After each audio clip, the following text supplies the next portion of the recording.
Salut tout le monde et bienvenue sur Noodle Wargames, j'espère que vous allez bien. Aujourd'hui on se retrouve pour une nouvelle vidéo atelier. Alors ça faisait super longtemps que j'avais pas fait une vidéo atelier, presque un an je pense.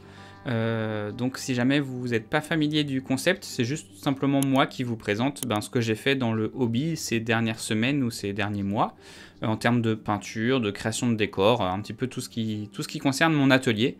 Donc voilà, je vais vous présenter en gros les dernières figurines que j'ai peintes et les derniers décors que j'ai faits.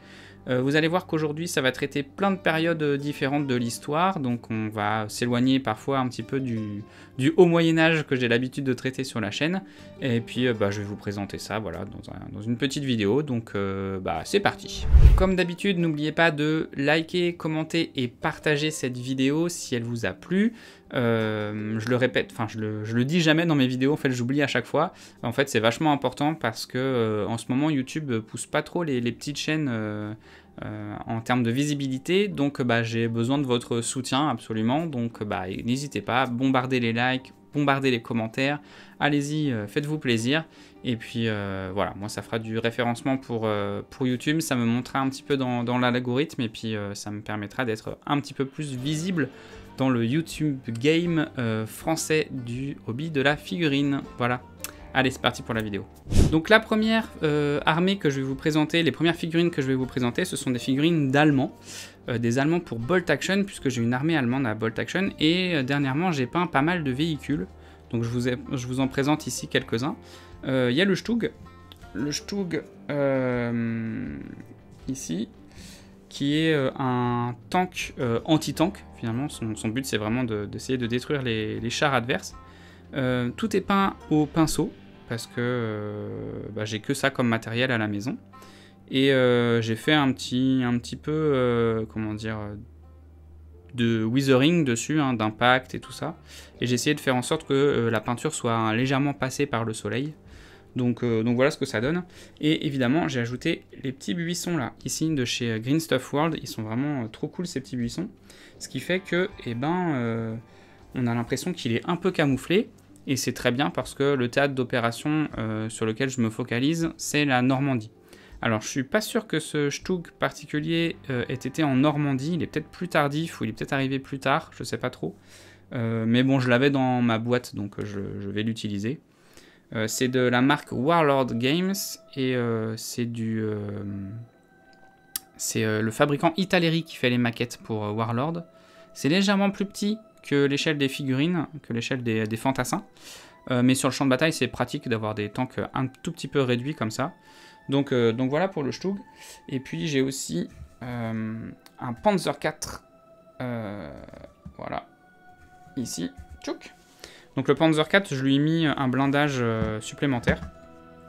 Des plaques de blindage supplémentaires. Je trouve que ça rend vachement bien. Il a de l'allure comme ça. Alors j'ai mis le chef de char en dehors qui sort la tête. On me dit que c'est pas trop réaliste tout ça parce que il pourrait se prendre une balle, etc. Sauf que la visibilité à l'intérieur d'un tank, elle est vraiment très réduite. Donc on a l'habitude de sortir la tête pour voir et pouvoir donner ses ordres plus simplement et plus facilement. Donc l'observateur il est obligé de sortir de sa cabine. C'est un fait en fait, c'est comme ça. S'il reste à l'intérieur de son tank, certes il est mieux protégé, mais il voit moins bien, donc le risque il est aussi élevé finalement que de sortir la tête. Donc voilà, moi j'ai choisi de le mettre parce que c'est aussi, ça donne un petit peu plus de gueule quand même sur le champ de bataille, on va pas se mentir. La technique de peinture est un peu la même. En fait, ce que je fais, c'est que je fais une sous-couche en la bombe Zandri Dust de chez Citadel. Et après, en fait, je fais ma peinture, mon camouflage. Et ensuite, je mets une énorme couche de Agrax que je dilue avec du médium. Et en fait, je remplis le tank d'Agrax, en fait. Et c'est ça qui donne tout de suite qui fait ressortir tous les détails et tout, qui donne un peu la salissure. Et franchement, ça rend bien pour un travail qui est pas forcément très difficile. Donc voilà. Donc ça c'était mon deuxième tank. J'ai fait aussi un pack. Hop, un pack 40 je crois. Je crois que c'est ça, je crois que c'est un pack 40. Les spécialistes me corrigeront si je me trompe. Et voilà, donc c'est aussi une pièce qui est assez chouette. Et j'ai fait en sorte que les personnages puissent être séparés. Enfin en tout cas, les deux servants ici. Hop, voilà, ils sont aimantés en fait, celui-là et celui-là. Tac, on peut les séparer. Parce que comme ça, quand il y a des pertes, on peut les retirer. Et normalement, je dois aussi pouvoir retirer celui-là d'ailleurs, non? Non, je les ai collés ceux-là. Ah ouais, je les ai collés. Ouais, bon, ça devait pas être très pratique pour les enlever, c'est tout. Mais en tout cas, comme on peut enlever les pertes, je trouvais ça plus intéressant de pouvoir enlever certaines figues. Et donc voilà. Ils sont aimantés en dessous, ce qui fait que pouc, ils se clipsent dessus, donc c'est plutôt cool. Et puis voilà, donc rien de particulier. J'ai utilisé la même technique que sur le tank au niveau de la peinture. Et j'ai pas précisé, mais je vais vous montrer juste ici, au niveau des chenilles. Vous voyez, en fait, ici, ce que je mets, c'est du pigment. Du pigment couleur sable, ce qui fait que ça donne un peu l'aspect poussiéreux, en fait, au niveau des chenilles. Et ça, j'aime beaucoup le rendu. Et j'ai fait aussi, pour le pack, j'ai fait aussi la même chose, en fait, au niveau des roues, vous voyez, juste ici, touc. En fait, j'ai fait la même salissure. Je fais même des petites éclaboussures avec une brosse à dents. Et ça rend bien. Donc c'était un ajout plutôt nécessaire à mon armée, parce que j'avais que des fantassins, en fait, j'avais pas de véhicule. Donc du coup, maintenant, je vais avoir un petit peu de punch sur le champ de bataille, quand même si ça coûte cher en points, les tanks, donc on peut pas en aligner beaucoup. Mais au moins, avoir le choix, voilà, c'est pas mal. Et j'ai fini ma flaque, ici. J'ai juste pas fait les servants encore, donc il va falloir que je m'en occupe. C'est une flaque de la Luftwaffe, donc mes servants seront peints un petit peu différemment du reste de mes troupes. Mais voilà, je trouve cette pièce vraiment cool, c'est vraiment un canon qui est très beau. Dommage qu'il ait été du mauvais côté, mais je le trouve vraiment classe. Je m'en étais pris un pour faire un projet steampunk. J'avais utilisé un pack comme ça pour un projet, parce que je le trouvais vraiment classe. En fait, je trouve ça hyper intéressant ce qu'il y a juste ici. Toute la mécanique qui se passe là, je la trouve justement très steampunk en fait. Donc voilà, c'était le petit truc. Et voilà, donc le flak 88, canon de 88, qui est aussi d'ailleurs un canon anti-tank. En fin de guerre, il a été plutôt utilisé d'ailleurs comme canon anti-tank. Donc voilà pour mes Allemands. Et puis on va passer à la suite. Alors pour la suite, ça va être du décor. Il n'y a pas d'ordre vraiment défini. On passe de la Seconde Guerre mondiale au Moyen-Âge. Voilà, vous inquiétez pas, il n'y a pas vraiment d'ordre. Je vous montre simplement ce que j'ai fait. Ça, c'est un truc qui est plus récent, que j'ai fait plus récemment pour la bataille du pillage du port de Hedby, que j'ai fait au club, qui va sortir en vidéo normalement après cette vidéo-là. Et du coup, j'ai fait des pontons, parce qu'évidemment, un port, qui dit port au Moyen-Âge, dit ponton en bois. Et du coup, j'avais fait pas mal de pontons en bois à l'aide de mes super touillettes à café. Donc j'ai fait plein de pontons. Et j'en ai profité pour faire une grue médiévale. Voilà, je trouvais ça classe d'avoir une grue sur un port. C'est un décor l'idée m'est venue quand je jouais à Assassin's Creed Valhalla.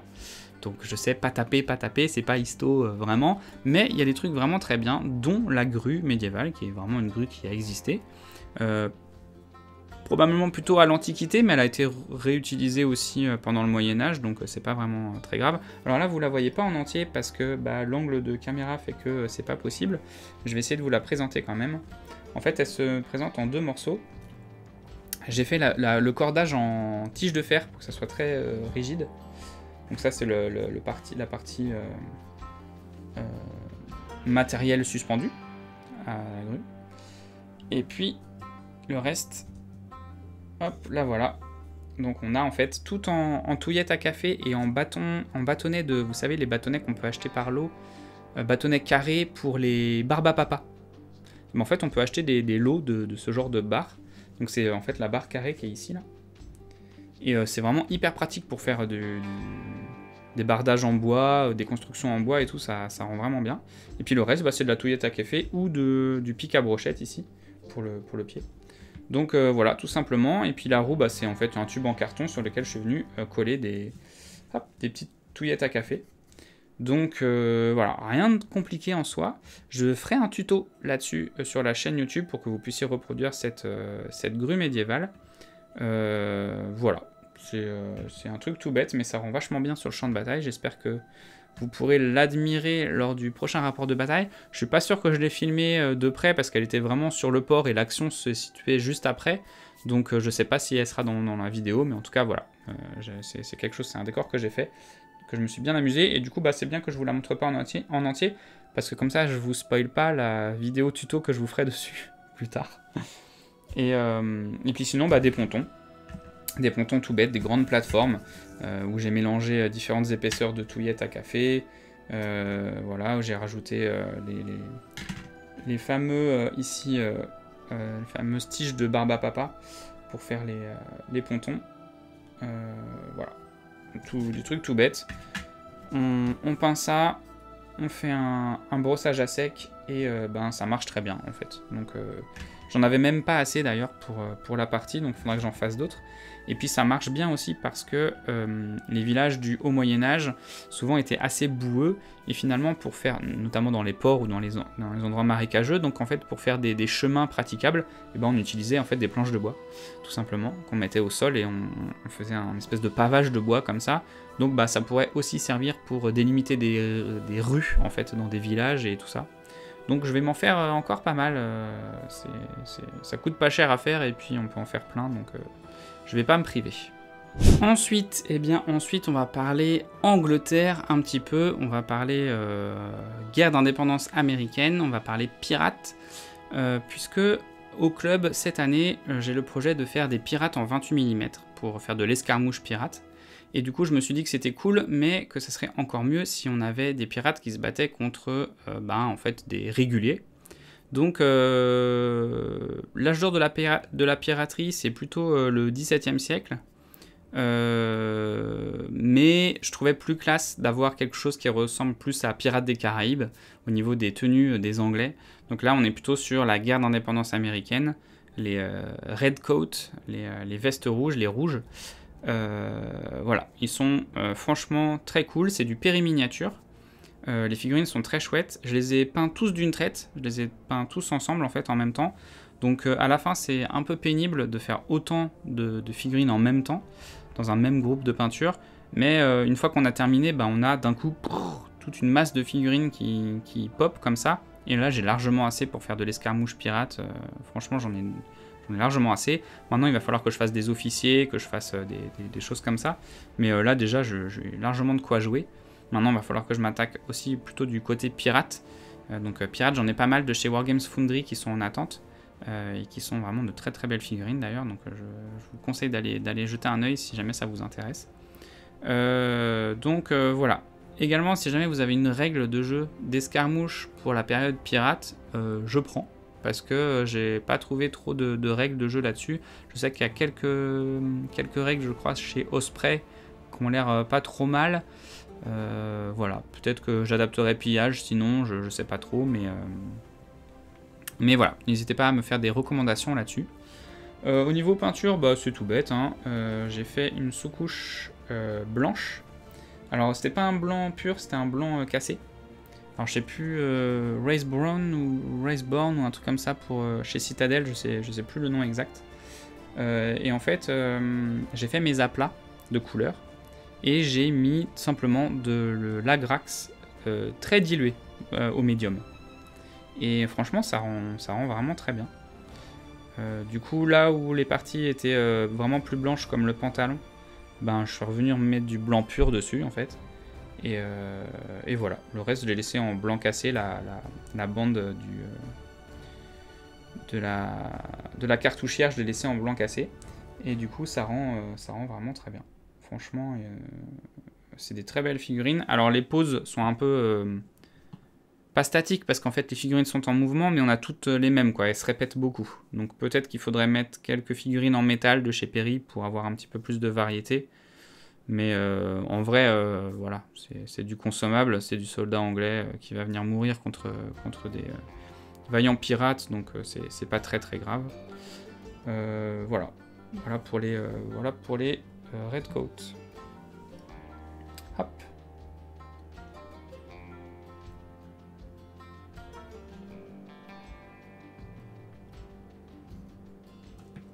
Alors maintenant, on repasse sur du décor. C'est du décor imprimé en 3D par l'ami Hannibal du Discord. Donc un grand merci à toi de m'avoir réoffert, parce que j'avais perdu ceux que tu m'avais déjà offert. Donc il m'a très gentiment réimprimé ces petits décors. Ils sont vraiment très cool. C'est des chariots customisables en fait. Donc ici vous avez, au milieu, vous avez ici tous les petits éléments que vous pouvez mettre sur les charrettes. Et en fait, vous pouvez hop, enlever ça et mettre par exemple alors par contre, il faut trouver le sens. Voilà. Si vous mettez le foin, ben voilà, vous pouvez.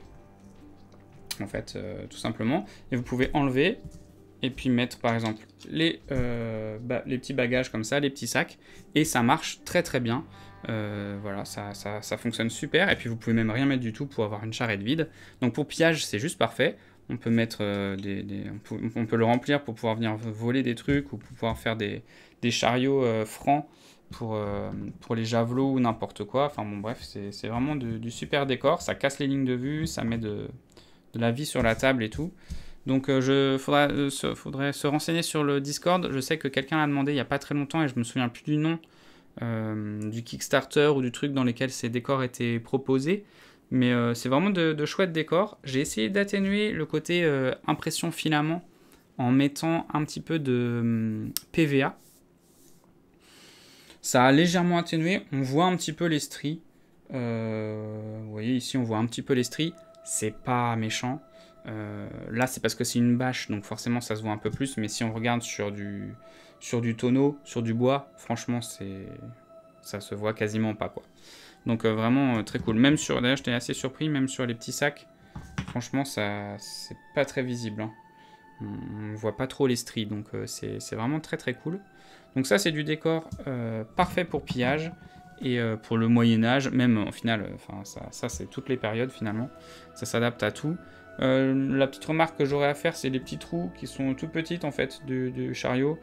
Je pense pas que ça soit très historique. Maintenant, voilà, on s'en fiche un peu. Sur le champ de bataille, ça rend très bien, donc voilà. J'ai simplement rajouté ces petites baguettes là pour pouvoir mettre en fait un attelage.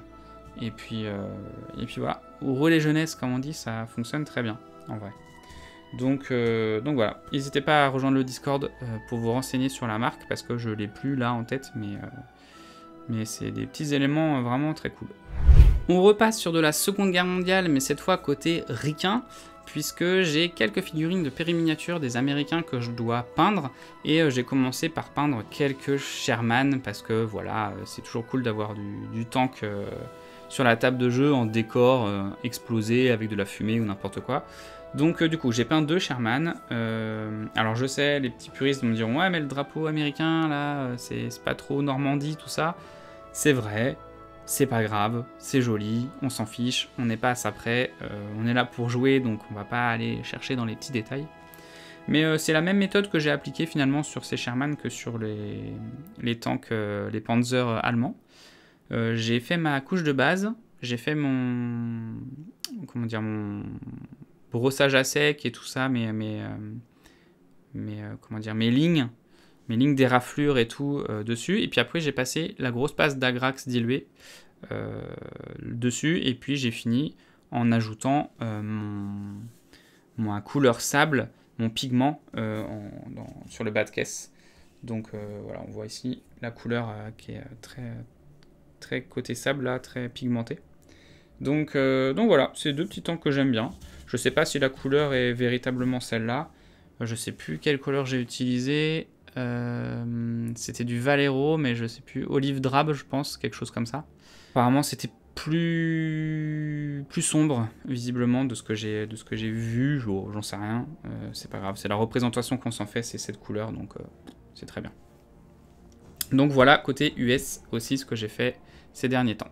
Pour la suite, on va faire dans le bizarre, puisque ce sont des figurines de l'univers Warhammer, enfin pas toutes, je vais vous les détailler un peu, mais l'idée c'était d'avoir des monstres pour la suite du scénario de Messire Jean qu'on avait fait sur la chaîne YouTube en live avec les membres de la communauté pillage.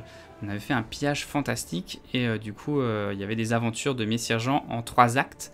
Donc on a fait l'acte 1 sur la chaîne, il faut absolument qu'on cale une date pour faire l'acte 2. Et pour faire l'acte 2, j'avais besoin de figurines particulières, et donc les voici. Alors, j'ai pas fini les socles, mais en tout cas j'ai fait la peinture. Ce sont des figurines qui sont issues de Curse City, qui est un jeu de Games Workshop, qui se passe dans l'univers d'Age of Sigmar, mais qui est un petit peu un univers sombre à la Mordheim, un petit peu. Donc on a le gros vampire là, le gros balèze. Je suis plutôt content de moi, j'ai suivi un tuto sur YouTube pour la peinture, et franchement il rend vraiment bien. C'est une très belle pièce. Déjà la sculpture elle est juste incroyable. Et le truc c'est que maintenant Games ils font des sculptures qui sont un peu adaptées à leur peinture contraste. Et du coup c'était la première fois que j'utilisais vraiment la contraste sur une figurine. Et franchement ça a bien marché. Alors il n'y a pas que de la contraste, mais une très grande majorité c'est de la contraste. Et franchement ça rend vraiment bien quoi. Il a vraiment de la gueule, il fait vraiment peur, il est vraiment très cool. Ce vampire là il est vraiment chouette. Donc voilà, j'aime beaucoup le rose de la peau là sur... ça rend vraiment trop bien. Ça c'est tout la contraste qui rend vraiment cool. Donc ça c'est du Citadel. Celui-là aussi, petit démon là. Ça aussi c'est du Citadel. Pareil, ça fait partie de la même boîte. Et pareil, lui aussi il fait un peu flipper. J'aime un peu moins la sculpture que je trouve un petit peu dérangeante. Je sais pas comment le dire, mais voilà, il fait un peu Slanesh le gars. Et mais il est quand même cool, il est pareil, peint à la contraste. Et vraiment, cette peinture, je recommande fortement parce que ça rend vraiment très très bien. Et pour finir, la petite figurine ici, c'est pas du tout du Citadel, c'est du North Star, je crois, North Star miniature pour le jeu Silver Bayonet. Donc, Silver Bayonet, c'est un jeu qui se passe dans l'univers napoléonien avec du fantastique en fait. On incarne des bandes de soldats issus des armées napoléoniennes, enfin napoléoniennes de l'époque napoléonienne, et on va devoir chasser des monstres et en fait enquêter sur le champ de bataille jusqu'à trouver le monstre qui se cache quelque part, tout en évidemment butant la bande adverse. Voilà. Donc c'est un jeu que je connais pas parce que j'y ai pas joué. J'ai vu quelques vidéos chez Ta Gueule on Joue, qui est une chaîne YouTube qui fait du multijeu et qui avait fait quelques parties sur Silver Bayonet. Et vraiment c'était super cool à regarder, donc c'est un jeu qu'il faudra que je teste. Ça serait bien qu'on ait une VF parce que c'est que en anglais pour l'instant, mais voilà. Et du coup ils ont une espèce de sorcière du bayou là, et elle est vraiment cool. Alors je sais pas si vous la voyez bien pour l'instant. Hop, je vais faire le focus dessus. Voilà. Elle est vraiment chouette cette figurine, elle a vraiment beaucoup de caractère. D'ailleurs toutes leurs figurines pour cette gamme a vraiment beaucoup de caractère. Même les soldats, ils sont tous un peu dépenaillés, ils ont de l'équipement rabiboché partout. Enfin bon, vraiment des trucs très cool, genre des cuirassés français à moitié défoncés et tout, vraiment top. Donc n'hésitez pas à aller voir si vous voulez des figurines de caractère dans l'univers napoléonien. Et en tout cas, cette sorcière, voilà, hein, c'est une sorcière qui peut se jouer dans n'importe quel jeu. Et du coup, pour du pillage fantastique, c'est une figurine qui s'y prêtait bien, puisqu'on est sur du 28 mm, pas sur du 32. Donc ça, c'est plutôt cool pour du fantastique. Voilà pour le côté bizarre. Pour la suite, on va passer côté Seigneur des Anneaux, puisque j'ai enfin peint des figurines pour le Seigneur des Anneaux. Alors ça remonte un peu, mais quand même, je les ai peintes, donc c'est plutôt cool. C'était pour un rapport de bataille chez les aventuriers légendaires. Il y avait besoin de quelques figurines d'orques, donc je m'y suis mis. J'ai fait quelques orques, et voilà ce que ça donne. J'en ai pas peint beaucoup par rapport à toute la quantité de figurines que j'ai, mais c'est un début, donc voilà, j'ai fait en sorte qu'ils soient assez proches de l'ambiance du film. J'ai pas voulu les faire trop chatoyants, j'ai essayé de rendre leurs armes et leurs armures très ternes, très salies. Donc j'espère que j'y suis arrivé. J'ai fait quelques chevaucheurs de warg et quelques wargs seuls si jamais le cavalier était défait et que le warg restait sur la table. Donc voilà, il y a 3 chevaucheurs et 3 wargs seuls, et j'ai essayé de faire des socles un peu thématiques aussi, un peu dans l'ambiance des films et tout. Donc je sais pas, je peux peut-être vous montrer celui-là par exemple. Tac. Donc voilà ce que ça donne. Je me suis bien éclaté à les faire. En vrai, c'est des figurines qui sont quand même assez datées, puisqu'elles doivent avoir presque 20 ans, en fait, ces figurines. Franchement, même si la sculpture est pas ouf, le rendu, il est quand même très fidèle au film. Et on se fait quand même plaisir à les peindre et tout. C'est parfois un petit peu délicat parce que bah, la sculpture est un peu brouillonne. Donc parfois on sait pas trop ce qu'on est en train de peindre. Mais le rendu à la fin, il est quand même vraiment top. Donc oula, pardon, je suis plus en train de cadrer. Donc voilà ce que ça donne. Et franchement, c'est vraiment quand même des belles figurines. Donc bah, j'espère en peindre d'autres prochainement. Il faudrait que je trouve le temps. Mais ça m'a bien plu, et puis en vrai, il y a vraiment un côté hyper immersif avec ces figurines, c'est incroyable. On se sent vraiment dans les films, quoi. Donc c'est très cool. Et je crois que ce sont tous des orques du Mordor, hein. Ce sont pas des orques du Moranon, je crois pas. Peut-être que je me trompe, je sais plus. Mais voilà, la différence entre les deux, elle est pas très nette. Donc, les orques du Moranon sont plus en armure, donc mais bon, là, celui-là, par exemple, il est full armure, donc je sais pas trop si c'est Mordor ou Moranon, je me souviens plus trop. Donc voilà, mais c'est pas très grave, sur le jeu, dans le jeu, il suffit de dire ce que c'est, et puis voilà, j'ai essayé de faire des peaux assez variées, avec des teintes différentes, des teintes un peu bleutées, des teintes un peu marron, des teintes un peu jaunâtres, donc voilà, et je me suis éclaté, j'ai peint les yeux. Et ouais, j'ai peint les yeux sur des toutes petites figurines, parce que là on est vraiment sur du 25, en tout cas sur du petit 28 quoi. Donc j'ai peint les yeux et les dents, donc voilà, ça se voit pas du tout sur le champ de bataille quand on joue, mais c'est pas grave. C'était plus psychologique pour moi, je me suis dit, ah, on voit leurs dents pointues, c'est quand même cool. Voilà côté Seigneur des Anneaux, et on passe à la suite du coup, parce qu'il y a encore des trucs à... Et pour finir, eh bien, je vais finir en prêchant pour ma paroisse, parce qu'on va finir avec des figurines pour pillage, avec les Normands. Alors ceux qui ont déjà le livre de règles de pillage, eh bien, vous avez dû les voir dedans, puisque je les ai peints pour le livre de règles, mais je les avais jamais présentés en vidéo, donc bah, c'était l'occasion. C'est une petite bande de Normands du coup que j'ai faite pour pillage. Alors ce sont toutes des figurines Victrix, sauf les arbalétriers, qui sont des figurines de chez Footsore Miniature. Simplement Victrix à l'époque avait pas encore sorti ses arbalétriers au moment où je les ai peints, et du coup bah forcément j'avais pas les figurines qu'il fallait, mais je suis en train de peindre beaucoup d'arbalétriers Victrix en ce moment, notamment pour des règles de siège qui devraient arriver à un moment donné pour pillage, bon voilà. Donc voilà, donc je suis en train de remplacer les Footsore par du Victrix. Non pas que les Footsore soient moches, mais simplement elles sont un petit peu plus petites que les Victrix. Du coup, bah voilà, pour équilibrer et puis avoir un côté harmonisé, j'aime bien avoir la même marque de figurines dans toute mon armée. Donc bah voilà, les fameux cavaliers normands, ils rendent vraiment bien. On a l'habitude chez Victrix hein, des belles figurines, donc voilà, ça change pas ici. Les Normands sont très très beaux. Voilà, donc ce sont des très belles figurines. Et puis bah, les transferts de boucliers de chez Little Big Man, là, franchement, ça sublime la figurine, un truc de dingo. Donc vraiment très cool. Hop, et le dernier cavalier, en fait j'en ai peint 3, mais j'en ai évidemment plein d'autres à peindre, et surtout ceux-là, ils sont vraiment full armure. Et du coup, Victrix a sorti depuis des cavaliers sans armure, des cavaliers légers, et ça c'est parfait pour faire des bretons avec des javelots. Donc bah, c'est pareil, j'ai ça sur l'établi de peinture, là ils sont sous-couchés, j'ai pas encore attaqué la peinture, mais ça viendra après les arbalétriers que je dois peindre. Voilà. Donc chez les Normands, il y a quelques figurines en gambison,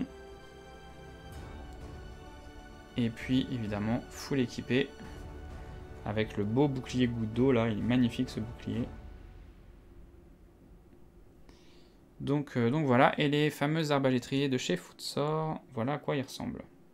Donc on voit que la gravure là, elle est, contrairement à chez Victrix, elle est faite à la main, avec du green stuff, alors que les figurines Victrix, elles, sont faites en modélisation 3D. Et ça se voit hein, au niveau des mains, au niveau des expressions du visage, des traits du visage. Là, quand on peint une figurine de chez Footsore, c'est quand même plus délicat de comprendre les détails. Là où chez Victrix, ben, ça coule tout seul en fait. Quand on met de l'encre sur le visage d'une figurine Victrix, tout de suite il y a tous les traits du visage qui se démarquent. Et franchement, ça rend vraiment, vraiment bien, quoi. On a vraiment tous les détails, donc voilà. Et un autre arbalétrier de chez Footsore. Donc voilà, j'ai fait à peu près le tour de ce que j'ai peint ces derniers temps. Alors c'est pas énorme hein, par rapport à la pause de 1 an, évidemment, que j'ai faite depuis la dernière vidéo atelier. Mais j'ai peint d'autres choses. Je sais plus trop quoi, mais j'ai peint d'autres trucs évidemment entre temps. J'ai fait aussi d'autres décors, j'ai peint notamment pas mal de petits décors que j'avais en réserve, des petites caisses, des petits tonneaux, des petits sacs pour faire des pions d'objectifs de butin pour pillage. Donc ça j'en ai peint pas mal.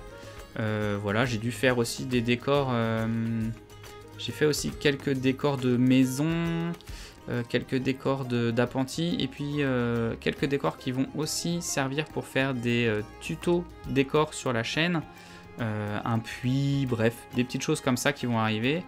J'essaie de me remotiver pour relancer un petit peu la chaîne et pour essayer de vous partager un maximum de choses parce que je produis beaucoup et j'aimerais bien partager tout ça avec vous. Donc voilà, surtout les décors d'ailleurs, parce que c'est ma petite spécialité, c'est le truc que j'aime bien faire. Donc voilà, je vais essayer de faire des beaux tutos pour vous partager ça. Je me suis fait une liste d'ailleurs de plein de tutos à faire, de plein de vidéos à faire, donc je me suis calé, j'en ai au moins 15 à tourner, donc là-dessus je suis vraiment blindé. Donc j'ai commencé à faire les scripts de certaines vidéos et tout. Comme je vous disais en introduction, il y a aussi la vidéo d'un rapport de bataille fait au club, donc une chronique de pillage qui devrait arriver prochainement sur le pillage d'Edeby par Harald Hardrada. Donc on a reproduit ça au club avec le port d'Edeby et tout, donc j'ai hâte de vous partager cette vidéo, je suis en train de l'écrire. Et puis voilà, au niveau de l'actualité, n'oubliez pas comme d'habitude, comme je vous l'ai dit aussi au début, de liker, partager, commenter la vidéo, c'est hyper important. Et puis surtout, prenez soin de vous, prenez soin de vos proches, et puis on se dit à une prochaine. Allez, ciao!